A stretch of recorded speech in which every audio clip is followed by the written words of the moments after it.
ठीक है भाई। और आज हम लोग पढ़ेंगे फोटो रिस्पिरेशन।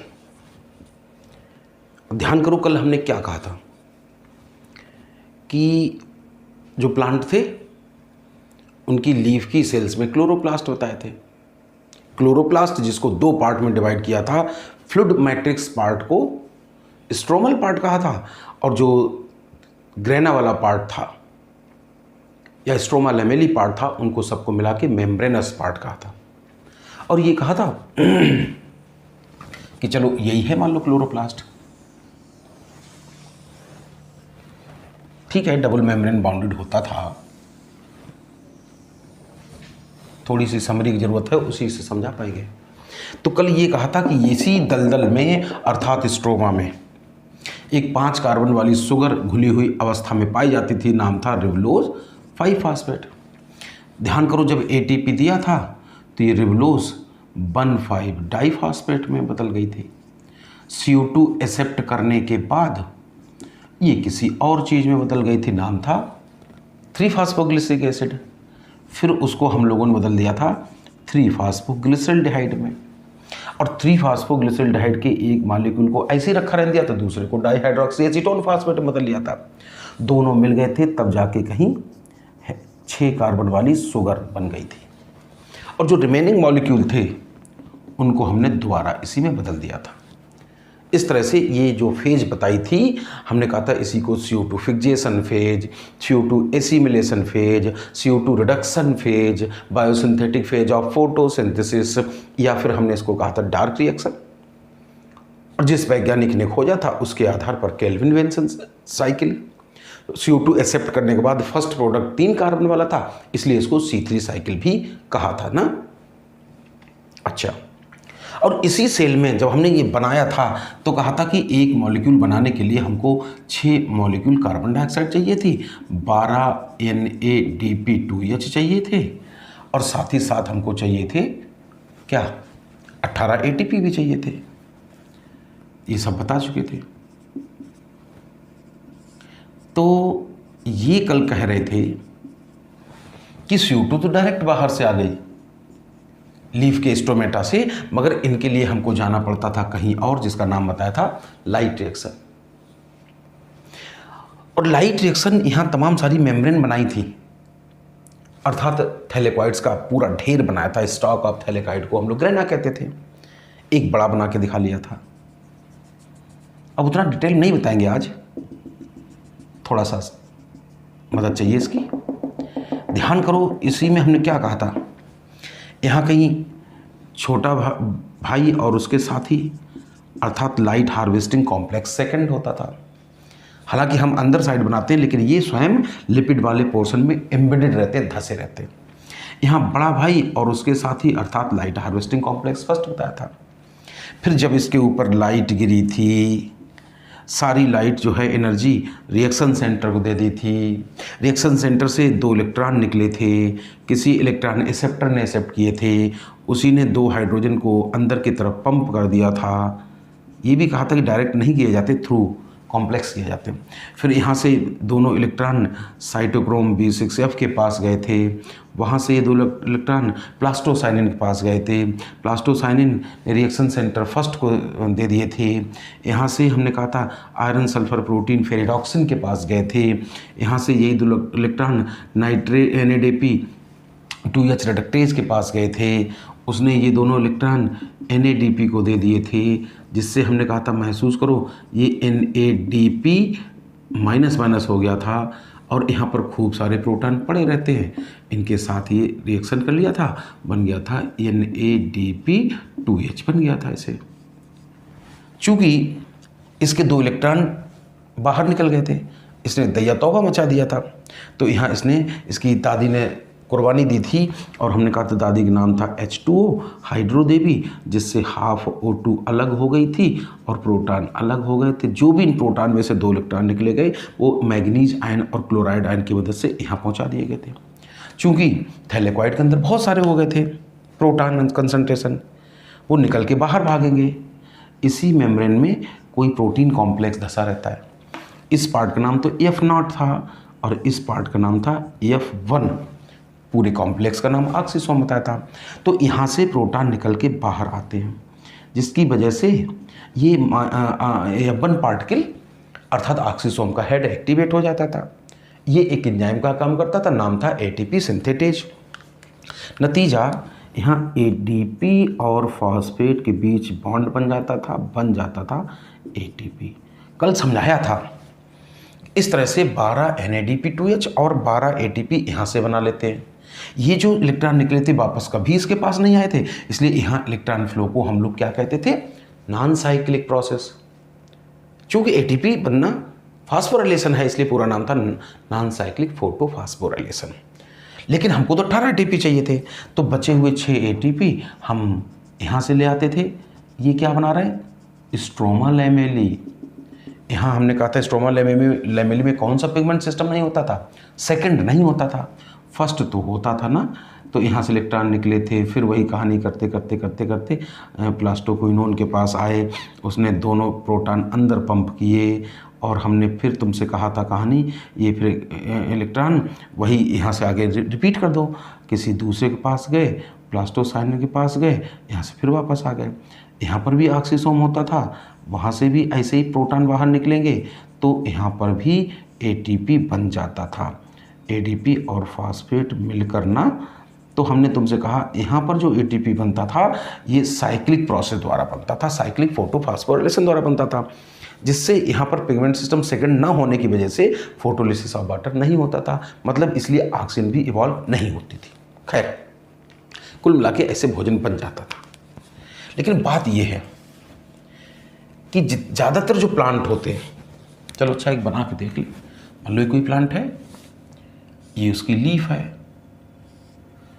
काट के दिखाएं अगर, तो हमने तुमसे ये कहा था कि मान लो ये है अपर एपिडर्मिस, नीचे की तरफ लोअर एपिडर्मिस, और हमने कहा था कि ज़्यादातर डाइकॉट लीफ जो होती हैं वो हाइपोस्टोमेटिक होती हैं। स्टोमेटा ऐसा नहीं ऊपर हो नहीं सकते, लेकिन नीचे की तरफ ज़्यादा होते ये भी अलग बात है कि कोई भी एरियल पार्ट हो, भगवान उसके ऊपर मोमबत्ती रगड़ देते हैं, अर्थात वैक्सिंग कर देते हैं, और इस वैक्सी लेयर को हम लोग क्यूटिकल कहा करते हैं। यहाँ तक कि कोई नई बात नहीं। फिर हमने तुमसे ये कहा था डाइकॉट लीफ ऐसे रहती हैं, जरा सा प्रेशर पड़ जाए बेंड कर जाएगी। ये बेंड न कर जाए इसलिए भगवान ने खंबे लगा दिए, अपर एपिडर्मिस के जस्ट नीचे ऐसे पिलर लाइक सेल्स बनाई थी, और इस पिलर लाइक सेल के मास को पेलिसेड टिश्यू कहते थे। क्या कहते थे, पेलिसेड टिश्यू ऐसे बताया था, ठीक। फिर ये भी कहा था तुमसे कि बीच में ऐसे ही रुई जैसा मांस भरा रहता है, इसको कहते थे स्पंजी टिश्यू। हालांकि अपर और लोअर एपिडर्मिस के बीच जो कुछ होता है, अर्थात पेलिसेड टिश्यू हो चाहे स्पंजी टिश्यू, दोनों को मिला के मध्य का भाग कहते हैं, मीजोफिल कहते हैं। पत्ती में जहाँ पर ये मिडरिब होती है, ये क्या है, जाइलम फ्लोएम का मास है, चलो बना लेते हैं। तो ये ऊपर की तरफ हमने बना लिया जाइलम, और नीचे की तरफ मान लो फ्लोएम बनाने वाली सेल बना दी। जाइलम फ्लोएम के पास कहीं धूल मिट्टी बैक्टीरिया न पहुंच जाए, इसलिए भगवान सुरक्षा कवच बना देते हैं, बंडल शीथ बना देते हैं। जब प्लांट एनाटॉमी पढ़ाएंगे तो बताएंगे कि बंडल शीथ चाहे मोनोकॉट प्लांट की हो चाहे डाइकॉट प्लांट की हो, ये पैरेनकाइमेटर सेल्स की ही बनी होती है, ठीक है ना। अलग बात है कि डाइकॉट में इस बंडल शीथ से लेकर लोअर एपिडर्मिस तक या बंडल शीथ से लेकर अपर एपिडर्मिस तक कोलेनकाइमेटस पैच पाया जाता है, मोनोकॉट में स्क्लेनकाइमेटस पाया जाता है, इतना अंतर होता है। खैर, तो हम ये कह रहे थे कि जो ज़्यादातर पौधे होते हैं उनकी पेलिसेड टिश्यू की सेल्स में भी क्लोरोप्लास्ट होते हैं, मीजोफिल सेल्स में भी क्लोरोप्लास्ट होते हैं, और बंडल शीथ में भी होते हैं। यानी कि प्रत्येक सेल अपना फोटोसिंथेसिस कर लेती है। प्रत्येक सेल में इस तरह से लाइट रिएक्शन भी चलती रहती है और डार्क रिएक्शन भी चलती रहती है, ठीक। समस्या ये है, देखो ऐसे तो यहाँ प्रत्येक स्टेप में कोई ना कोई एंजाइम इस्तेमाल होता होगा, सारे एंजाइम याद करना कठिन है। ये जो मोस्ट इंपॉर्टेंट स्टेप है जहाँ CO2 वास्तव में फिक्सेशन होता है, यहाँ पर जो एंजाइम इस्तेमाल होता है उसका नाम होता है रिब्यूस्को। पूरा नाम बताओ, रिब्लोज 1,5 बाईफॉस्फेट, चाहे बाईफॉस्फेट कहो चाहे डाईफॉस्फेट कहो, रिब्लोज 1,5 डाईफॉस्फेट कार्बोक्सिलेज ऑक्सीजनेज। नाम बड़ा सुंदर है। ये बताता है कि इस शुगर का हम कार्बोक्सिलेशन भी करा सकते हैं, मतलब उससे CO2 भी जोड़ सकते हैं और ऑक्सीजनेशन भी करा सकते हैं। ठीक, होता क्या कि जैसे जैसे लाइट इंटेंसिटी बढ़ती है उतनी ज़्यादा यहाँ से इलेक्ट्रॉन इस्केप करेंगे, जितने ज़्यादा इसके इलेक्ट्रॉन इस्केप करेंगे उतनी ज़्यादा ये दैया तौबा मचा देगा, उतनी बार हड्डियाँ तोड़नी पड़ेंगी दादी की, उतनी ही ज़्यादा ऑक्सीजन इवॉल्व होगी। ये जो एंजाइम है इसको दोनों बच्चों से प्यार है, कार्बन डाइऑक्साइड नाम के बच्चे से भी प्यार है, ऑक्सीजन नाम के बच्चे से भी प्यार है। तो जैसे जैसे यहाँ ऑक्सीजन बनती है, सोचो क्लोरोप्लास्ट तो एक ही है, तो ये ऑक्सीजन निकल के ऐसे यहाँ आने लगती है। चलो इसको थोड़ा डायग्राम से दिखा दें। ऐसे सोचो कि ये है कोई शुगर जिसका नाम है, मान लो रिबुलोज 15 डाइफॉस्फेट, ठीक। और ये शुगर यूजुअली कार्बन डाइऑक्साइड से जुड़ती है, कार्बन डाइऑक्साइड से जुड़ती है। इसका मतलब है कि यहाँ पर जो एंजाइम इस्तेमाल होता है, बना ही ले ये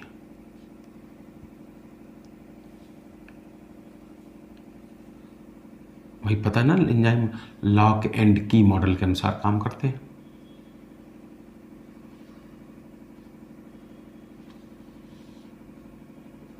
ये मान लो एंजाइम है, तो इसमें 2 बाइंडिंग साइट है।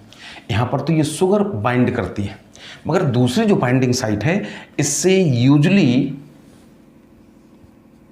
CO2 बाइंड करती है, लेकिन कर सकती है ऑक्सीजन भी बाइंड कर सकती है, O2 बाइंड करती है। यूजुअली कहने का मतलब ये है कि इस रिबोस्को नाम की प्रोटीन को या रिबोस्को नाम के एंजाइम का ज़्यादा लगाव होता है CO2 से, अर्थात ज़्यादा एफिनिटी होती है CO2 से। लेकिन चूंकि ऑक्सीजन भी यहाँ पर बाइंड कर सकती है, तो फिर कौन आज बैठेगा? ये डिपेंड करता है। जैसे मुख्यमंत्री की 1 सीट है मान लो तुम्हारे स्टेट में, और 2-2 प्रत्याशी खड़े हैं, तो मुख्यमंत्री की कुर्सी पे कौन बैठेगा? वोट डाल के देख लो, जिसका बहुमत होगा वो जी बैठेगा। तो वैसे ही होता है, अगर इस क्लोरोप्लास्ट के अंदर या तो कह दो कि CO2 की मात्रा घट जाए, या कह दो कंपटीटर की मात्रा बढ़ जाए, ऑक्सीजन का पार्शियल प्रेशर बढ़ जाए, तो इस बाइंडिंग साइट के लिए जंग होगी और वही जीतेगा जिसका बहुमत ज़्यादा होगा। एक प्रकार का कॉम्पिटिटिव इन्वेशन होता है, यहाँ कंपटीशन होता है। तो जैसे जैसे इस क्लोरोप्लास्ट पर किसी भी सेल पे, चाहे पैलिसेड टिश्यू की सेल हो, मेसोफिल सेल हो, बंडल सी सेल हो, जैसे जैसे यहाँ लाइट की मात्रा बढ़ती है, लाइट इंटेंसिटी बढ़ती है, वैसे वैसे इस क्लोरोप्लास्ट के अंदर ऑक्सीजन इवॉल्व होती है। जैसे जैसे ऑक्सीजन की मात्रा बढ़ती है, उस बाइंडिंग साइट के लिए दोनों में कंपटीशन होने लगता है। मान लो कहीं जीत गई ऑक्सीजन और वो यहाँ आके बैठ गई, तो क्या होगा? जब CO2 बैठती थी, यहाँ पे तो शुगर बैठेगी, जब CO2 बैठती थी तो 5 कार्बन इसके पास, एक CO2 के रूप में आ जाता था, टोटल 6 कार्बन हो जाते थे, जिससे हम 3-3 कार्बन के 2 टुकड़े कर लेते थे। देखना, एक बन जाता था 3-फॉस्फोग्लिसरिक एसिड और एक और बन जाता था 3-फॉस्फोग्लिसरिक एसिड, यानी कि इसके 2 मॉलिक्यूल बनते थे। लेकिन चूंकि अगर ऑक्सीजन जुड़ने लगी तो 5 कार्बन इसके पास तो हैं, यहाँ तो कार्बन है ही नहीं, टोटल हमारा प्रोडक्ट 5 कार्बन का ही बन सकता है। तो यहाँ एक मॉलिक्यूल तो 3-फॉस्फोग्लिसरिक एसिड का बनता है, दूसरा किसी और चीज़ का बनता है। इसी साल नीट में आया था, वो 2 कार्बन कंपाउंड का बनने लगता है। जैसे तुमने ये फार्मूला सुना हो, CH2COOH, CH2, छोड़ो हमें केमिस्ट्री नहीं आती, तो हम तुम्हें बताएंगे। तुमने अगर ग्लाइकोलिक एसिड का फार्मूला सुनो, वो यहाँ बनने लग जाएगा। वो 2 कार्बन कंपाउंड होता है, इसलिए यहाँ इधर जगह ज़्यादा इधर लिख दें, तो इसलिए एक मॉलिक्यूल तो बनेगा 3-फॉस्फोग्लिसरिक एसिड का, अर्थात मेन प्रोडक्ट का। दूसरा मॉलिक्यूल बन जाता है 2-फॉस्फोग्लाइकोलेट का, ग्लाइकोलिक एसिड लिख दो, चाहे ग्लाइकोलेट लिख दो भाई, चाहे एसिटिक एसिड लिख दें या हाइड्रोजन हटा दें तो एसीटेट कह दो, बातें की होती, ये बनने लगता है। सोचो जब 2 मॉलिक्यूल बनते तब तो हम 6 कार्बन वाली शुगर मुश्किल से बना पाते थे, यहाँ एक ही मॉलिक्यूल बना। तो इस तरह से फोटोसिंथेसिस में जो पैदावार होती है, भोजन बनता है, वो आज कम बनेगा कि ज़्यादा बनेगा? आज ये वाले कार्बन बर्बाद हो गए ना, फोटोसिंथेटिक एल्ड घट जाती है, पैदावार घट जाती है। ये सारा काम हो रहा है यही क्लोरोप्लास्ट के अंदर। थोड़ा सा बिगाड़ लें, क्लोरोप्लास्ट के अंदर ऐसा हो रहा था, ठीक। अब क्या होता है, ये जो 2-फास्फो ग्लाइकोलेट बना, इसमें से फास्फेट चलो अच्छा बाहर हटा दो, पीआई मतलब इनऑर्गेनिक फास्फेट, तो ये ग्लाइकोलिक एसिड में बदल जाएगा, ग्लाइकोलेट में बदल जाता है। और ये ग्लाइकोलेट किसी दूसरे सेल ऑर्गेनेल में भेज दिया जाता है। एक सेल के पास तो तमाम सेल ऑर्गेनेल होते हैं, ये भेज दिया जाता है पराक्सीसोम में। किस में भेज दिया जाता है? पराक्सीसोम में। और ये ग्लाइकोलेट जब अंदर आ गया, अब बार बार नहीं लिखेंगे, ठीक, तो ये ग्लाइकोलेट किसी और चीज़ में चेंज हो जाता है, ग्लाइऑक्सिलेट में चेंज हो जाता है। सारे स्टेप पढ़ने की जरूरत नहीं, इसलिए लिख नहीं रहे, कॉन्सेप्ट समझो। ग्लाइऑक्सिलेट जो होता है ये बदल जाएगा किस में? ग्लाइसिन में। ग्लाइसिन का नाम सुना होगा, एक प्रकार का अमीनो एसिड होता है। और ये ग्लाइसिन फिर किसी तीसरे सेल ऑर्गेनेल में भेज दिया जाता है, और उस तीसरे सेल ऑर्गेनेल का नाम है माइटोकॉन्ड्रिया, ठीक है। जब ये ग्लाइसिन माइटोकॉन्ड्रिया में आता है तो यहां से अमोनिया बाहर निकल जाती है, NH3, साथ ही साथ यहां से CO2 बाहर निकल जाती है, और जो कुछ बनता है उसको रिड्यूस कर देते हैं, तो कोई दूसरा अमीनो एसिड बन जाता है सेरीन। हाइड्रोजन देखिए रिड्यूस कर दिया, क्यों इतनी लंबी कहानी लिखें, ठीक है ना, ऐसे। और सेरीन फिर वापस आ जाता है यहाँ, फिर किसी चीज़ में बदल लिया जाता है, वो चीज़ फिर किसी चीज़ में बदल ली जाती है, वो चीज़ फिर किसी चीज़ में बदल ली जाता है। इसलिए नहीं लिख रहे, खाम खां तुम्हें कठिन लगेगा, तो बदल जाता है मान लो, और फिर इसको वापस इसी में बदल देते हैं। अच्छा, मैं एक बात बताऊं, हमारे अंदर ऐसा कौन सा बायोलॉजिकल प्रोसेस है जिसमें हम ऑक्सीजन खर्च करते हैं और बदले में कार्बन डाइऑक्साइड बाहर निकालते हैं? रिस्पिरेशन। तो यहाँ पर भी ये रिस्पिरेशन है, लेकिन इस रिस्पिरेशन की मुख्य वजह थी लाइट इंटेंसिटी, इसलिए इसको कहते हैं फोटो रिस्पिरेशन। अच्छा सोच बताओ, ये अच्छा प्रोसेस है, खराब प्रोसेस है? ये वेस्टफुल प्रोसेस है, इसलिए कि एक तो जो हमारे कुछ कार्बन है वो गैस के रूप में वापस हवा में उड़ जा रहे हैं। जब मेरे पास गेहूं कम होगा तो आटा भी कम बनेगा, इनकी कार्बन का सोर्स कम होगा तो फूड भी कम बनेगा। और साथ ही साथ यहाँ पर एक स्टेप होता है जिसमें और उल्टे ATP खर्च होते हैं, तो ATP की भी बर्बादी और CO2 की भी बर्बादी, इसलिए ये वेस्टफुल प्रोसेस कहलाता है।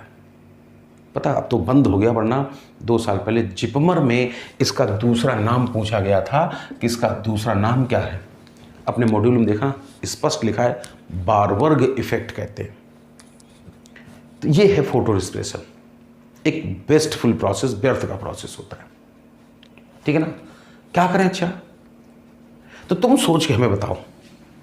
ये कहा था कि जैसे जैसे लाइट की इंटेंसिटी बढ़ेगी वैसे वैसे इस वेस्टफुल प्रोसेस का चांस बढ़ेगा, फोटो रिस्पिरेशन का चांस बढ़ेगा। करें तो करें क्या? तुम सोच के देखो, तुमने अगर कभी ग्लोब देखा हो, कहते हैं भूगोल, तुम भी जानते हो भूगोल नहीं होती, थोड़ी इलिप्टिकल होती है।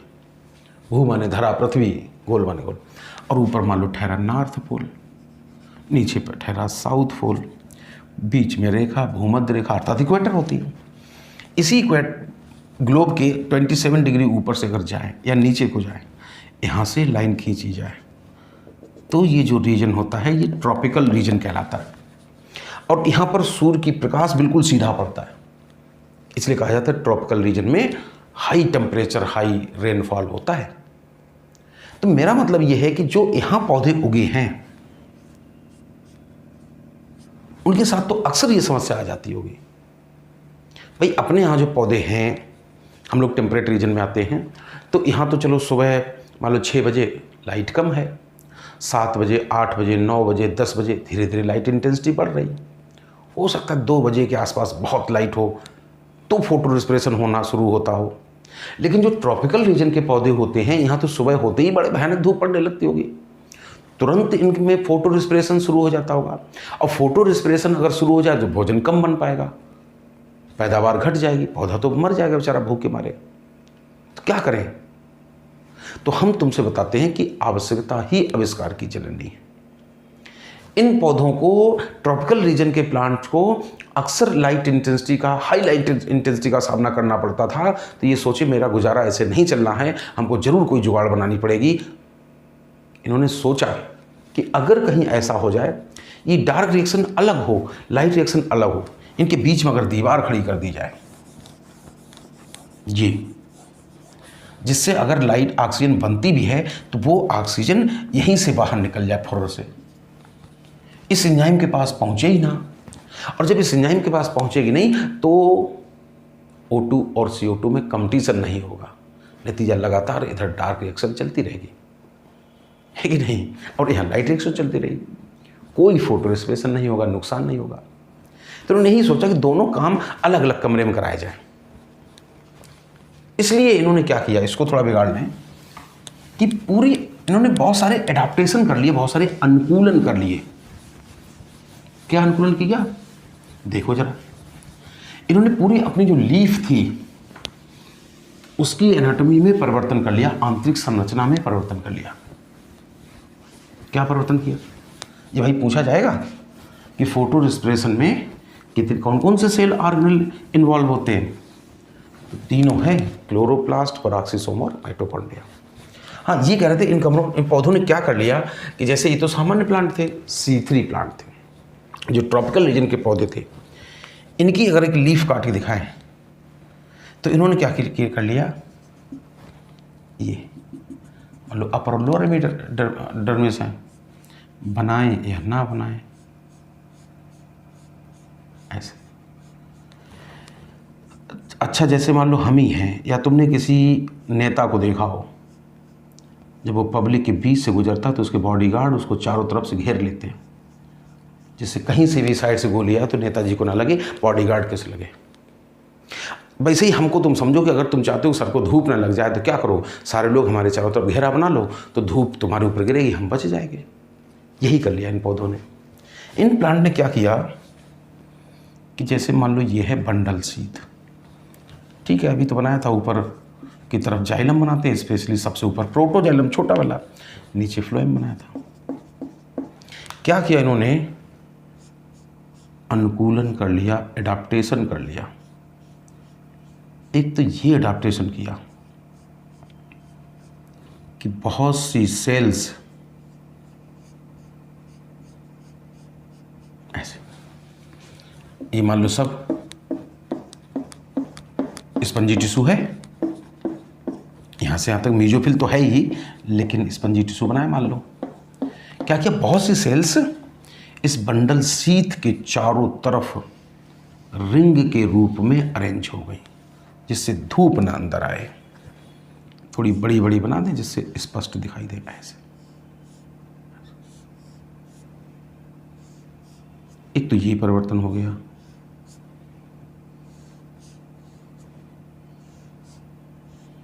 इस तरह की आंतरिक संरचना को, एनाटॉमी को रिंग एनाटॉमी कहते हैं, ठीक।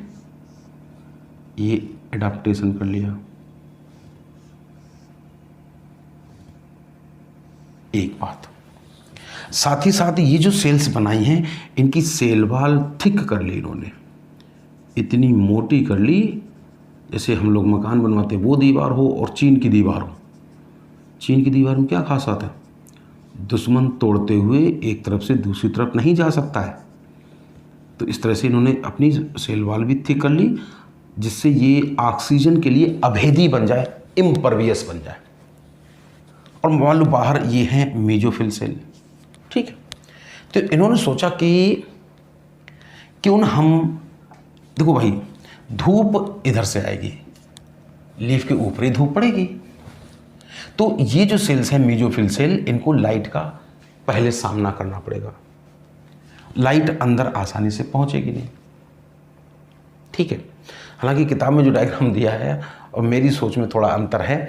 मेरी सोच ये थी कि इन्हीं सेल्स को कहना चाहिए था मेसोफिल सेल, है तो ये भी, और इनको कहना चाहिए था बंडल शीथ सेल, पर किताब में डायग्राम दिया है उनको, इनको भी कह दिया गया बंडल शीथ सेल। खैर, तो लाइट का सामना इनमें होगा और यहाँ रहेगा अंधेरा। तो मेरे हिसाब से, अच्छा तुम बताओ कि डार्क रिएक्शन कहाँ होनी चाहिए? जहाँ अंधेरा रहेगा। लाइट रिएक्शन कहाँ होनी चाहिए? जैसे भाई मान लो मकान में 2 कमरे हैं, तुम भी जानते हो कि जो काम अंदर दीवार खड़ी है, एक खिड़की लगी है, एक, तो बेशक जो अंदर वाला कमरा है इसमें डार्क रहता होगा, जो बाहर वाला कमरा रहता है इसमें रोशनी ज़्यादा रहती होगी। तो जो काम लाइट में होने हैं वो बाहर वाले कमरे में होने चाहिए और जो डार्क में है वो अंदर वाले कमरे में होने चाहिए। अर्थात इन्होंने यही कर लिया, एक तो रिंग एनाटॉमी बना ली, क्रैंच एनाटॉमी बना ली, और साथ ही साथ इन्होंने लाइट रिएक्शन अब ये मेसोफिल सेल में कराया करेंगे और डार्क रिएक्शन कराएंगे बंडल शीथ सेल में, है ना। एक बात और सोचो कि लाइट रिएक्शन चलती कहाँ है? सेल के क्लोरोप्लास्ट के थैला में। साथ ही साथ ये भी अंतर कर लिया कि यहाँ जो क्लोरोप्लास्ट होते हैं उनमें खूब सारे थैला ही थैला भरे होते हैं, अर्थात खूब सारे ग्रहणा भरे होते हैं, क्योंकि जितने ज़्यादा ग्रहणा होंगे उतना ज़्यादा लाइट रिएक्शन। और ये जो सेल्स होती है अंदर वाली सेल्स, इनमें डार्क रिएक्शन चल रही, डार्क रिएक्शन स्ट्रोमा में चलती है। तो इनके जो क्लोरोप्लास्ट होते हैं उसमें खूब सारा दलदल होता है, खूब सारा स्ट्रोमा होता है, ना के बराबर होते हैं ग्रहणा। तो ऐसे कह सकते हो कि बंडल शीथ सेल्स के क्लोरोप्लास्ट विदाउट ग्रहणा होते हैं, मतलब एग्रेनल होते हैं, और यहाँ ग्रैनल होते हैं। तो इन्होंने सेल एनाटॉमी लेवल पर भी अनुकूलन किया, सेल की स्ट्रक्चर लेवल पर भी अनुकूलन किया, और सेल ऑर्गेनेल के लेवल पर भी इन्होंने कुछ न कुछ एडाप्टेशन कर दिया। अब बढ़िया है, लाइट रिएक्शन यहाँ हुआ करेगी, यहाँ ऑक्सीजन बनेगी, फ्लोरोसेंस निकल जाएगी स्टोमेटा के थ्रू बाहर, और होगा क्या, वो ऑक्सीजन अंदर जा नहीं पाएगी क्योंकि दीवार है अभेदी, इम्परवियस। तो देखे जरा होता क्या है, इसको आगे पढ़ाएं, देखो जरा क्या होता है, जरा इसको समझाएं। इससे पहले तुम्हें एक बार मेरे हिसाब से रिस्पिरेशन वाली चीज़ें रिवाइज कर लेनी चाहिए, इसको भी हटाना। जैसे रिस्पिरेशन में हमने तुम्हें ग्लाइकोलिसिस क्रेब साइकिल पढ़ाई थी, वो चीज़ें बहुत ही अच्छी हैं, क्योंकि हम इतनी बार कह चुके हैं कि अगर तुम्हें ग्लाइकोलिसिस क्रेब साइकिल सब कुछ आता है तो तुम समझ लो कि फोटोसिंथेसिस और मेटाबॉलिज्म में कोई दिक्कत नहीं आएगी। ध्यान करो, जब हमने तुम्हें पढ़ाया था एक सेल के अंदर रिस्पिरेशन कैसे होता है, ये पावर हाउस अर्थात माइटोकॉन्ड्रिया बनाई थी, यहाँ ग्लूकोज को हमने पायरूविक एसिड में बदला था, ये कहा तक माइटोकॉन्ड्रिया डबल मेम्ब्रेन बाउंडेड होती थी, याद आया। पायरूविक एसिड अंदर गया था, किसी चीज़ में बदला था, एसिटिल कोएंजाइम में, और फिर क्रेब साइकिल चली थी। थोड़ा सा ही बताएंगे, तो ध्यान करो, उस दिन कहा था ग्लूकोज होता है, ग्लूकोज 6 फास्फेट बनता है, फ्रक्टोज 6 फास्फेट बनता है, फ्रक्टोज 1,6 डाईफास्फेट बनता है, 2 मॉलिक्यूल में टूट जाता था, एक तरफ डाईहाइड्रोक्सी एसीटोन फास्फेट, दूसरी तरफ टूट जाता था 3 phosphoglyceraldehyde, 1,3 diphosphoglyceric acid, 3 phosphoglyceric acid, 2 phosphoenol pyruvic acid, 2 phosphoenol pyruvic acid बनता था, और फिर वो बन जाता था पायरूविक एसिड में। यहीं पर हमने माइटोकॉन्ड्रिया की मेम्ब्रेन्स बनाई थी। ये भी कहा था कि आउटर मेम्ब्रेन तो प्रत्येक चीज़ के लिए परमेबल होती है, पोरिन्स नाम की प्रोटीन की वजह से। इनर मेम्ब्रेन वैसी होती है जैसी कि ज़्यादातर बायो मेम्ब्रेन को होना चाहिए, मतलब सिलेक्टिवली परमेबल बनाई थी ना। इत्तेफाक की बात है कि पायरूविक एसिड के लिए माइटोकॉन्ड्रिया की इनर मेम्ब्रेन भी परमेबल थी। ये आ गया था अंदर, ये किसी और चीज़ में बदल गया था, एसिटिल कोएंजाइम ए में बदला था। यहाँ पड़ा रहता था citric acid, oxalo acetic acid, और ये कहा था कि ऑक्सैलो एसिटिक एसिड से रिएक्शन कर जाता था तो बनता था सिट्रिक एसिड, ये बदल जाता था सिसकोरेटिक एसिड, फिर बन जाता था आइसोसिट्रिक एसिड, फिर बन जाता था ऑक्सैलोसक्सिनिक एसिड, फिर बन जाता था अल्फा कीटोग्लूटारिक एसिड, फिर बन जाता था सक्सिनिल कोएंजाइम ए, फिर बन जाता था सक्सिनिक एसिड, फिर बन जाता था फ्यूमरिक एसिड, फिर बन जाता था मैलिक एसिड, और फिर बन जाता था ऑक्सैलोएस्टिक एसिड। ध्यान करो, उस दिन ये सब पढ़ाया था, तब ये कहा था कि ये जो ग्लाइकोलिसिस और क्रेब्स साइकिल है कैटाबोलिक प्रोसेस है कि एम्फीबोलिक, ये एम्फीबोलिक प्रोसेस बताए थे। साबित करने के लिए हमने तुमसे कहा था, अच्छा छोड़ो उधर नहीं जाएंगे अभी, और ये भी कहा था कि जो इसके सारे स्टेप रिवर्सिबल होते हैं, लेकिन ये वाला स्टेप सारे स्टेप इरिवर्सिबल होते हैं, ये वाला स्टेप रिवर्सिबल बताया था।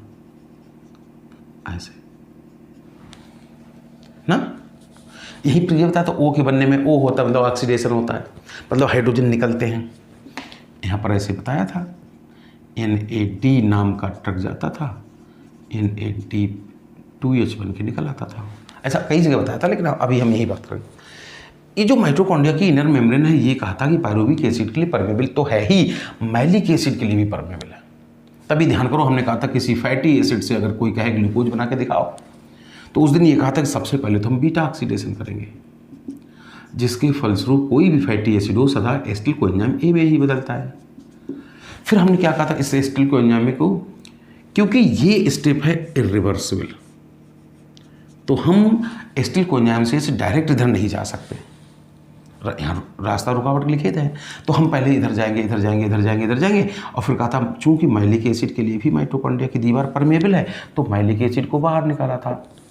ये भी उस दिन कहा था कि ये सबसे 5 कार्बन वाला एसिड था, इधर के सारे 6, इधर के सारे 4 कार्बन वाले थे।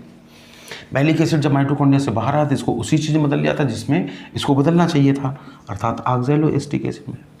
अलग बात है कि यहाँ पर हाइड्रोजन निकलता था, तो यहाँ पर भी हाइड्रोजन ऐसा ही होगा, रिएक्शन सेम है, NAD और बदल जाएगा NAD2H में। ये 4 कार्बन वाला कंपाउंड था। पायरुविक एसिड का फार्मूला तुम्हें पता है, CH3COCOOH, यानी कि 3 कार्बन वाला एसिड है। तो ऑक्सैलोएस्टिक एसिड को हम बदलेंगे पायरुविक एसिड में। नहीं, पायरुविक एसिड नहीं बदलेंगे तो फिर हमें फिर उधर ही फंस जाएंगे हमें तो इधर ग्लूकोज की तरफ जाना है, 6 कार्बन वाली शुगर की तरफ जाना है। ये स्टेप बीच में इरिवर्सिबल है, तो हम इसको बदलेंगे इसमें, किसमें, फास्फोइनोल पायरुवेट में। चूंकि पायरुविक एसिड हो चाहे फास्फोइनोल पायरुविक एसिड हो, दोनों ही 3 कार्बन वाले कंपाउंड हैं, और ये 4 कार्बन वाला कंपाउंड है, तो 1 कार्बन हमें निकालना पड़ेगा CO2 ग्रुप में, तब जाके हम इधर ग्लूकोज बना पाएंगे। बिल्कुल आज हम यही लिखने जा रहे हैं C4 प्लांट में, बस फर्क ये होगा, इसको गौर से देख लो, phosphoenol pyruvic acid, oxaloacetic acid, malic acid, ये सब गौर से देख लो। चलो अब हम पढ़ने चल रहे हैं। देखो क्या होता है, जो ट्रॉपिकल रीजन के पौधे थे उन्होंने क्या सोचा, यही सोचा था कि लाइट रिएक्शन अलग कर दें, डार्क रिएक्शन अलग कर दें। जब तक हम साफ कर रहे बताओ, अच्छा लाइट रिएक्शन किस सेल्स में चलाओगे, बाहर वाली सेल अर्थात मेसोफिल सेल में। डार्क रिएक्शन किन सेल्स में चलाओगे, अंदर वाली सेल्स में ना। तो हम चलो यहीं बनाए ले रहे ऐसे ही, ये है, थोड़ी देर के लिए समझो, मेसोफिल सेल, ठीक। और ये है, मान लो थोड़ी देर के लिए समझो, बगल में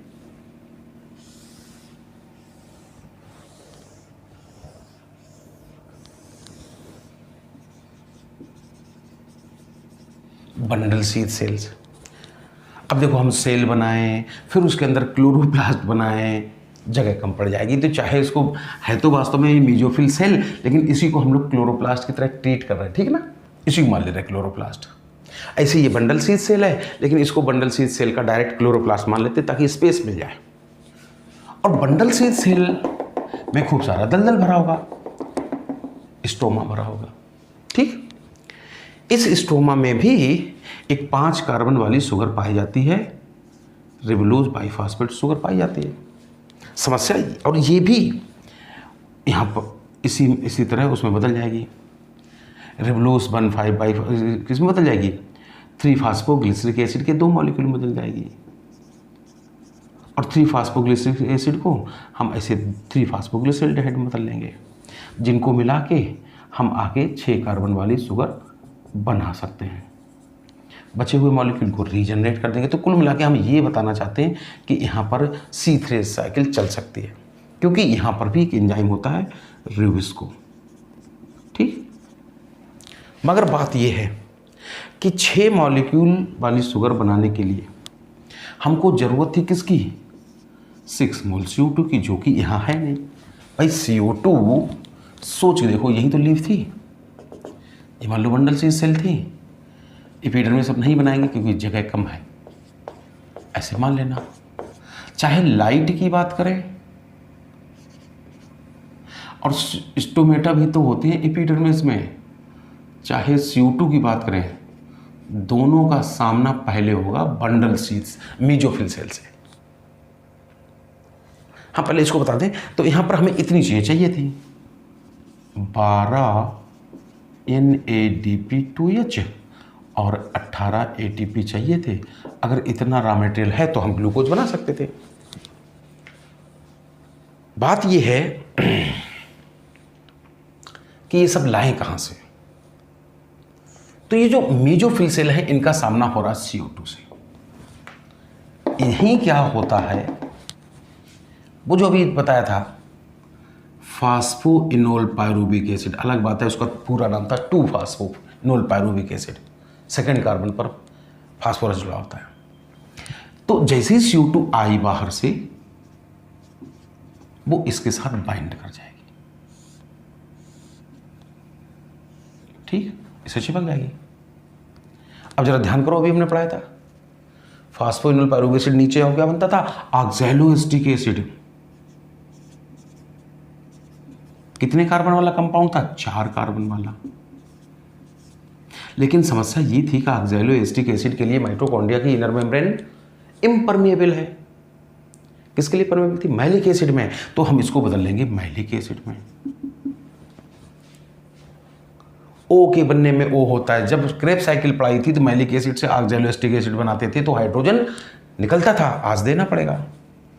बस यहाँ एक ट्रक आएगा, NADP नाम का। हमने कहा था फोटोसिंथेसिस में NADP इस्तेमाल होता है एज ए हाइड्रोजन कैरियर, जबकि रिस्पिरेशन में NAD। तो ये ट्रक आएगा, हाइड्रोजन लोड करके खुद अनलोड होके बाहर निकल जाएगा, हाइड्रोजन इसके पास आ गए। और मैलिक एसिड जैसे बना, इसके लिए बायोमेम्ब्रेन्स परमेबल है, तो ये अंदर आ गया। जैसे ही अंदर आया, ये किसी और चीज में टूट जाएगा, पायरूविक एसिड में टूट जाएगा। तो फिर फायदा क्या हुआ? हम तुम्हें बताएं, तुम कभी जेल में जाओ, मतलब जेल नहीं, किसी से मिलने जाओ जेल में, तो कुछ भी बाहर से ले जाना अलाउड नहीं होता है। ना आप खाना ले जा सकते हो, ना टूथपेस्ट ले जा सकते हो, ना रेजर ले जा सकते हो, ना बीड़ी ले जा सकते हो, कुछ भी। पूरा तलाशी होती पहले। लेकिन हमने एक पिक्चर देखी थी जिसमें जावेद जाफरी थे या कोई था, हम भूल गए।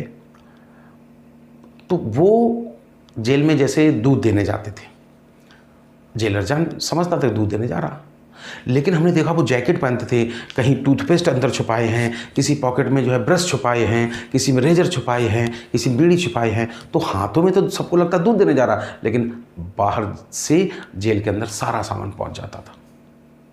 एक्चुअली यहां हमें चाहिए CO2, यहां चाहिए हमें एनर्जी, हाइड्रोजन। तो जैसे ही ये जावेद जाफरी अंदर आए, इनसे कहा गया कि जो कुछ माल छुपा के लाए सब निकाल के बाहर कर दो। अर्थात जो CO2 छुपा के लाए, ये रूप बदल के लाए, केवल निकाल के बाहर कर दिए। ये जो हाइड्रोजन छुपा के लाए, ये यहाँ का ट्रक आएगा, NAD, हर जगह ट्रक है, वो इस हाइड्रोजन को लेके NADP2H, और साथ साथ एनर्जी भी लाए, वो भी। अच्छा, माइटोकॉन्ड्रिया की इनर मेम्ब्रेन क्या कहा था? मैलिक एसिड और पायरूविक एसिड के लिए परमेबल थी। तो हमें कन्फ्यूजन भी नहीं होता है कि मैलिक एसिड किस में टूटेगा, पायरूविक एसिड में टूटेगा। ये पायरूविक एसिड क्रॉस करते हुए यहाँ आ गया, और इसको फिर से बदल लिया जाएगा फास्फोइनोल पायरूविक एसिड में। फास्फोरस चाहिए क्या? हाँ, तो ATP से फास्फोरस लेके वो तो ADP में बदल जाएगा और इसका फास्फोरस इसके सेकंड कार्बन पर जुड़ गया। एनर्जी भी पहुंचानी थी, एक ATP मॉलिक्यूल और ले लेते हैं, लेकिन फास्फोरस तो एक ही चाहिए तो मिल गया, तो इस ATP की सिर्फ एनर्जी लेंगे, फास्फोरस नहीं लेंगे, इसलिए ADP भी बाहर, AMP भी बाहर आ गया, AMP इसलिए, और दोनों फॉस्फेट भी बाहर आ गए, क्योंकि तुम भी जानते थे ATP के पास 2 हाई एनर्जी बॉन्ड होते थे, दोनों तोड़ लिए, ये भी तोड़ लिया, जो एनर्जी रिलीज हुई हमने कंजर्व कर ली, और ये भी तोड़ लिया, तो बचा क्या, एडेनोसिन मोनोफॉस्फेट, और दोनों फॉस्फेट अलग हो गए। ठीक है ना। इस तरह से सारा रॉ मटेरियल जब अंदर आ गया तो यहाँ पर हम भोजन बना लेंगे। एनर्जी कहाँ चलाते, एनर्जी के लिए तो ध्यान करो हम थैला के पास चलते थे, यहीं खूब सारे ऐसे थैलेकॉइड्स होंगे, ग्रेना लैमेली, स्ट्रोमा लैमेली, हमने छोटे छोटे 2 बना लिए और इन्हीं में बनता था एनर्जी। तो फायदा ये हुआ कि इन दोनों के बीच की जो दीवार है वो ऑक्सीजन के लिए इम्परवियस बन गई, अभेदी बन गई। अगर यहाँ लाइट गिरती भी होगी, लाइट रिएक्शन चलती भी होगी, हाइड्रोलिसिस ऑफ वाटर होता भी होगा, तो ऑक्सीजन यहीं से बाहर निकल जाती थी, ये ऑक्सीजन क्रॉस करते हुए यहाँ नहीं आ पाती थी, नतीजा यहाँ कंपटीशन नहीं होता था O2 और CO2 के बीच। आसान था ना। इस तरह से डार्क रिएक्शन अलग, लाइट रिएक्शन अलग होती रहती। CO2 एक्सेप्ट करने के बाद जो फर्स्ट प्रोडक्ट बना वो 4 कार्बन वाला एसिड है, इसलिए इस साइक्लिक प्रोसेस को हमने कह दिया C4 साइकिल। दूसरा नाम क्या होता है, हैच स्लैग साइकिल ना, इसको C4 साइकिल कहते हैं। जरा सोचो, सिर्फ जब अभी पहले हमने पढ़ा था केल्विन बेंसन साइकिल पढ़ा था, ग्लूकोज का एक मॉलिक्यूल बनाने के लिए हमको 18 ATP चाहिए थे, 12 ये भी चाहिए थे। आज सोचो ग्लूकोज का एक मॉलिक्यूल बनाना है तो इतना तो चाहिए ही चाहिए था, लेकिन एक मॉलिक्यूल CO2 को भेजने में 2 एक्स्ट्रा ATP खर्च होते हैं। तो 6 मॉलिक्यूल को अंदर अगर भेजना है तो 6 दूनी 12 एक्स्ट्रा ATP खर्च होंगे, यानी कि 12 ATP ज़्यादा खर्च होंगे। टोटल कितने ATP चाहिए, 30 ATP चाहिए, तब जाके C4 साइकिल द्वारा ग्लूकोज का एक मॉलिक्यूल बन पाएगा। जो कुछ हमने पढ़ाया यही CO2 फिक्सेशन की C4 साइकिल या हैश स्लैग साइकिल कहलाती है। कई सारे सवाल इस डायग्राम पर बेस्ड है। C4 प्लांट में C3 साइकिल चलती है कि नहीं चलती, चलती है। किस सेल में, बंडल शीथ सेल में, और यहां C4 साइकिल भी चलती है। दूसरा, C4 प्लांट में 2 बार CO2 चिपकती है किसी चीज से, एक बार CO2 आई तो ये बना, और एक बार यहाँ CO2 रिलीज हुई तो ये बना, 2 बार CO2 फिक्सेशन होता है। यहाँ पर जो एंजाइम इस्तेमाल होता है वो तो हम लोग को पहले से पता है, रुबिस्को। यहाँ पर ऐसा लिखता पेप कार्बोक्सिलेज, क्या, पेप कार्बोक्सिलेज। तो यहाँ 2 कार्बोक्सिलेज एंजाइम इस्तेमाल होते हैं, एक फास्फोइनोल पायरूवेट कार्बोक्सिलेज और एक रिबुलोज 1,5 डाइफॉस्फेट कार्बोक्सिलेज ऑक्सीजनेज। ठीक है ना। अच्छा ये बताओ, यहाँ कभी फोटो रेस्पिरेशन का चांस है कि नहीं, नहीं है, ऑक्सीजन बाहर निकल गई तो इसके दोनों के बीच कंपटीशन नहीं होगा। तो ये है C3 और C4 साइकिल। अगर हम तुमसे सवाल ये पूछें कि जो C3 प्लांट होते थे, एक सेल बना ले फटाफट जल्दी, उनमें क्या बोला था, एपिडर्मिस है। देखो एपिडर्मिस सेल्स होती हैं, उनमें तो क्लोरोप्लास्ट होते ही नहीं है, सिर्फ जो छाया में उगने वाले पौधे होते हैं। जो सैड प्लांट होते हैं, हाइड्रोफाइट्स होते हैं, उनको अगर छोड़ दिया जाए, पानी में उगने वाले पौधे भी, तो ज़्यादातर एपिडर्मल सेल्स में तो क्लोरोप्लास्ट होते ही नहीं, सिर्फ गार्ड सेल में होते हैं, अन्यथा नहीं होते। तो उनकी तो बात छोड़ो। लेकिन अभी कहा था उनके खंबे जैसी सेल्स बनाई थी, क्या नाम था, पेलिसेड टिश्यू, इनमें भी होते थे क्लोरोप्लास्ट, है कि नहीं। मीजोफिल सेल, इनमें भी होते थे क्लोरोप्लास्ट, बंडल शीथ सेल, इनमें भी क्लोरोप्लास्ट। तो C3 प्लांट जो होते थे उनमें CO2 फिक्सेशन प्रत्येक जगह होता था, पेलिसेड टिश्यू की सेल्स में भी, मीजोफिल सेल्स में भी, और बंडल शीथ सेल में भी। यहाँ पर तुम क्या कहोगे, 2 ही प्रकार की सेल्स में होता है, मीजोफिल सेल और बंडल शीथ सेल में CO2 फिक्सेशन होता है। हमने तुमसे कहा था कि ये जो पौधे उगते थे C4 प्लांट, ये कहाँ, ट्रॉपिकल रीजन में उगते थे जहाँ हाई टेम्परेचर रहता था। तो हम पूछें कि C3 और C4 प्लांट में से किन प्लांट्स में हाई टेम्परेचर को टॉलरेट करने की क्षमता होती होगी? C4 प्लांट में ये 30 से 40 डिग्री टेम्परेचर झेल लेते हैं, और जबकि ये 20 से 25 डिग्री झेल पाते हैं। अच्छा तुम सोच बताओ, C3 C4 प्लांट में से वो कौन से पौधे हैं जो बाहर एनवायरनमेंट में CO2 की काफ़ी कम हो जाए तो भी पर्याप्त फोटोसिंथेसिस करते रहेंगे? यहाँ CO2 बहुत कम है लैब में, तो भी पर्याप्त फोटोसिंथेसिस करेंगे। C4 plant. क्यों? क्योंकि जो C3 प्लांट थे, ये वाले पौधे, इसकी सेल बेचारी खुद है कार्बन डाइऑक्साइड एब्जॉर्ब करे और खुद ही उसको इस्तेमाल करे। और इनमें क्या है कि इनमें ऐसा लगता है ये वाली सेल्स CO2 एब्जॉर्ब करें और उसका रूप बदल के पहुंचा दें यहाँ। ऐसे समझो जैसे ये वाली सेल्स हैं, ये वाली सेल्स हैं C3 प्लांट, ऐसे समझो जैसे हम हैं, खुद ही पैसा कमाएं, खुद ही खर्च करें। तो अगर हमारी बैंक में जरा सा भी बजट कम हुआ, बैंक बैलेंस कम हुआ, तो 100 बार सोचेंगे भाई फालतू पैसा बर्बाद ना किया जाए। और सोचो मान लो तुम लोग हो, पैसा कमा के पापा भेज रहे हैं, तो तुम्हें तो बैंक बैलेंस के बारे में पता भी नहीं है, बस पापा कहेंगे लो बेटा हम पढ़ाई करते रहो, लो बेटा पैसा पढ़ाई करते रहो, लो बेटा पैसा पढ़ाई करते रहो, ये है पापा ये है तुम। अर्थात पापा की बैंक में बिल्कुल चाहे पैसा ना बचा हो, फिर भी वो तुम्हें कमी का एहसास नहीं होने देंगे। नतीजा तुम मन लगा के अपना काम करते रहोगे, अर्थात पढ़ाई करते रहोगे। जो भी संकट झेल रहा है पापा को झेल रहा है। तो लो CO2 लेवल पर भी अच्छे से फोटोसिंथेसिस करते रहें C4 प्लांट, और ये कम कर पाएंगे। ठीक है ना? क्या बोले हम? C4 प्लांट हाई टेम्परेचर को भी टॉलरेट कर सकते हैं, हाई लाइट इंटेंसिटी को भी टॉलरेट कर सकते हैं। वहाँ C4 प्लांट में, यानी कि C4 प्लांट में हमने तुमसे क्या बोला कि वहाँ 2 सेल्स में ही केवल फोटोसिंथेसिस होता है, मेसोफिल और बंडल शीथ सेल में, दोनों में काम अलग अलग होता है।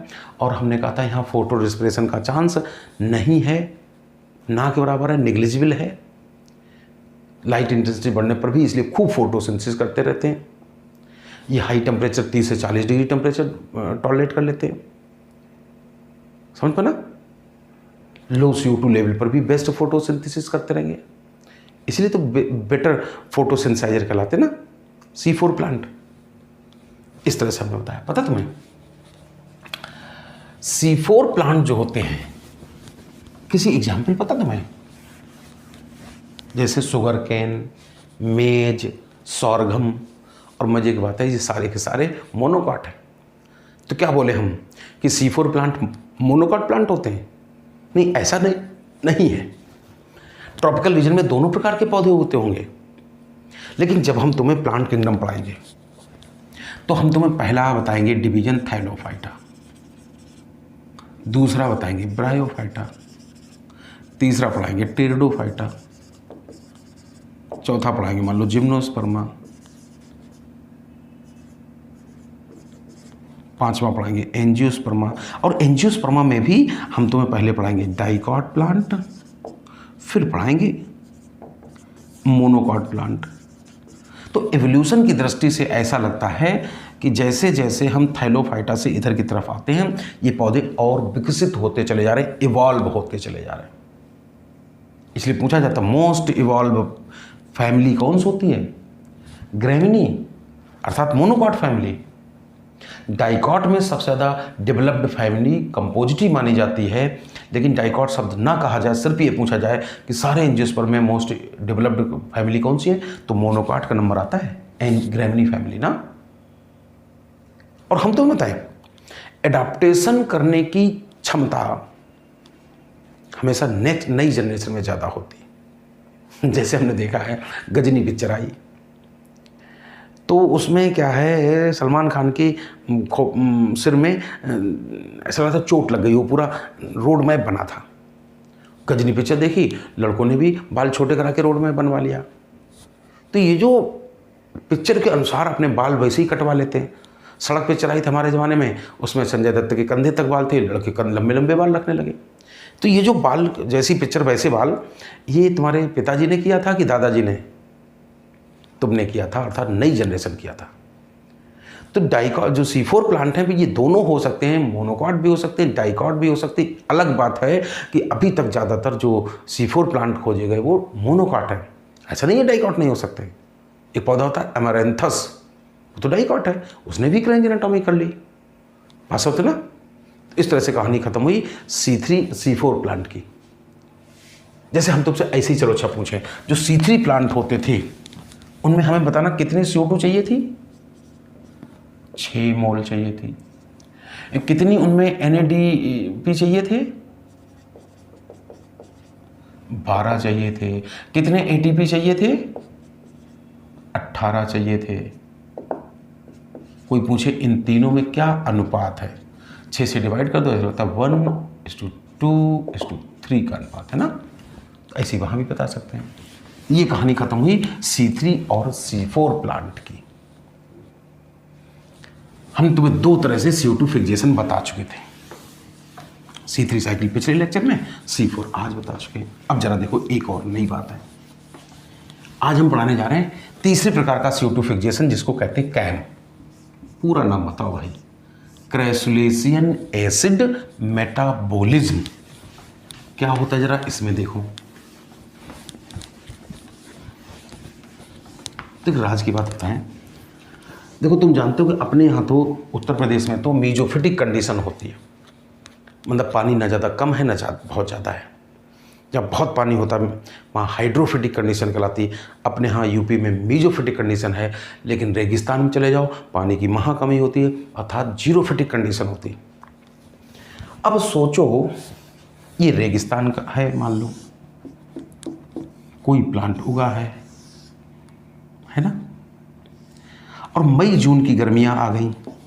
एक तो रेगिस्तान और ऊपर से समर सीजन, तो पानी की महा कमी हो जाती है। और जब पानी नहीं होगा तो हम तुमसे बताते हैं जल ही जीवन है। जब जल नहीं तो जीवन कैसा।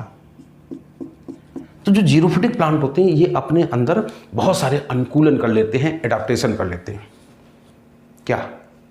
जैसे बहुत से हमने जीरोफिटिक प्लांट देखे हैं, समर सीजन आने से पहले अपनी लीफ फॉल कर देते हैं, क्योंकि पत्तियों में छोटे छोटे छेद होते, पोर होते। क्या कहते हैं इनको? स्टोमेटा। यहीं से वेपर के रूप में वाटर लॉस होता है, जिसको हम लोग कहते हैं ट्रांसपिरेशन। तो ये पौधे सोचते हैं कि समर सीजन आए उससे पहले अगर एब्सेशन कर दिया जाए, लीफ फॉल कर दिया जाए, तो ना होगा स्टोमेटा ना होगा वाटर लॉस। एक प्रकार का एडाप्टेशन है।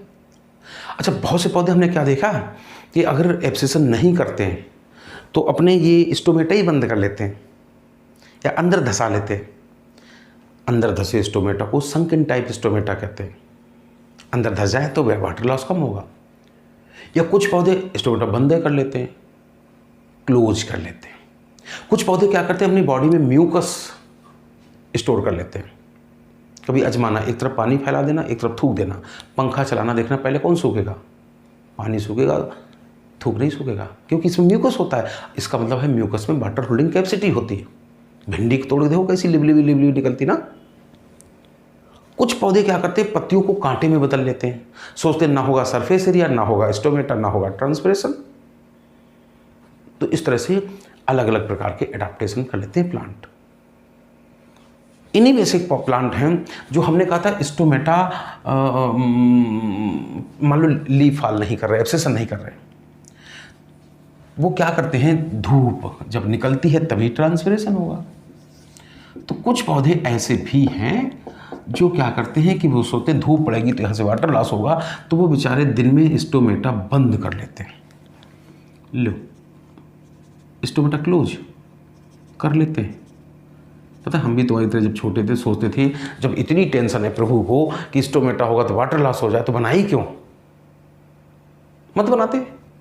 नहीं नहीं नहीं नहीं नहीं, स्टोमेटा सिर्फ वाटर ट्रांसपिरेशन ही नहीं करते हैं बल्कि ऑक्सीजन कार्बन डाइऑक्साइड का आदान प्रदान भी करते हैं। Transpiration as well as gases exchange करते हैं। ये अलग बात है, इनका प्राइमरी फंक्शन ट्रांसपिरेशन होता है। तो कुछ पौधे क्या करते हैं, दिन में जब धूप पड़ती है तो स्टोमेटा बंद कर लेते हैं। और अगर स्टोमेटा बंद हो गया तो ठीक है, चलो वाटर लॉस तो नहीं हुआ, लेकिन समस्या ये आएगी कि CO2 कहां से लाओगे, CO2 कहां से लाओगे। तो इन पौधों ने क्या किया, रात अर्थात जब सूरज चले जाते हैं तो ये अपने स्टोमेटा खोल लेते हैं, स्टोमेटा खुल जाते हैं, CO2 का इंटेक कर लेते हैं और धूप ना होने से वाटर लॉस भी नहीं होता है। अब समस्या है जो हम हेडिंग पढ़ा रहे हैं फोटोसिंथेसिस, बिना फोटॉन के, बिना लाइट के सिंथेसिस किस बात की? रात में लाइट नहीं है, CO2 तो आ गई लेकिन धूप नहीं है, तो फोटोसिंथेसिस कैसे करोगे? तो देखो इन पौधों ने कुछ एडाप्टेशन कर लिया, इनकी लीफ बना लें थोड़ी सी, यही है मान लो लीफ, यही है मान लो मीजोफिल, ठीक, एपिडर्मिस, लोअर एपिडर्मिस। अब क्यूटिकल ब्यूटिकल नहीं बनाएंगे, तुम समझो ऐसे ही। बात ये कह रहे थे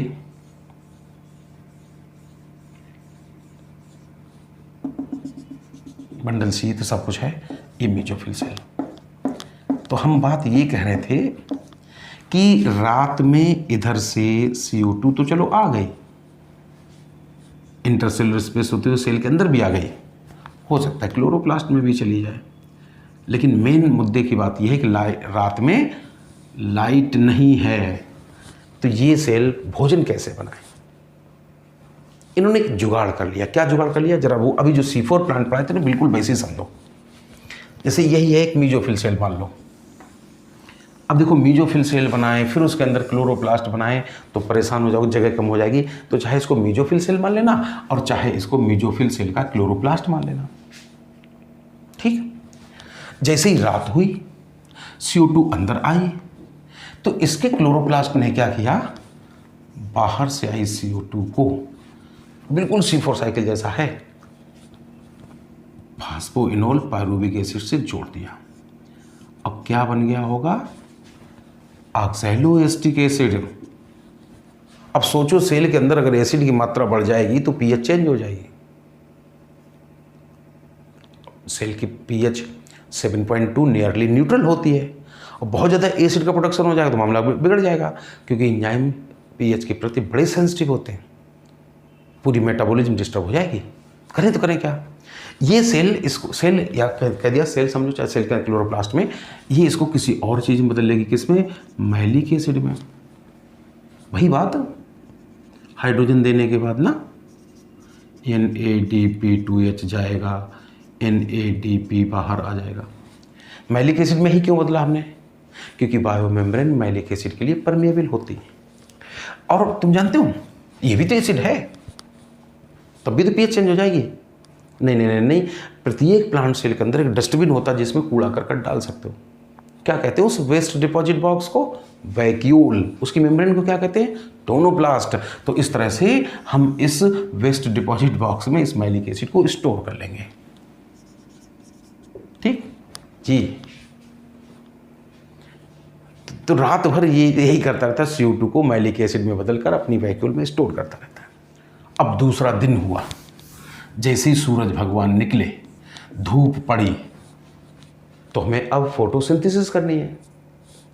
तो ये क्या करता है, दिन में इसी मैलिक एसिड, चाहे इधर ही बना दें चाहे इधर बना दें, इस मैलिक एसिड को बाहर निकाल लेगा, इसको फिर बदल लेगा किसमें? पायरुविक एसिड में। जो CO2 छुप के आई थी बाहर आ गई, जो हाइड्रोजन छुप के आए थे बाहर आ गए, और ये CO2 उसी C3 साइकिल की तरह यहाँ से भोजन बना लेगी, ठीक, और इसको फिर से उसी में बदल लेंगे। तो कुल मिला के ये भी C4 जैसी रिएक्शन होती हैं, लेकिन बस फ़र्क ये होता है कि यहाँ आधा काम होता है, मतलब समझ गए ना, आधा काम होता है, ऐसी निशान लगा दें, रात में, और आधा होता है लाइट में। सेल एक ही रहती है। हमने जो बनाया डायग्राम, इससे साफ नजर आता है कि बेसिकली ये C3 प्लांट ही हैं।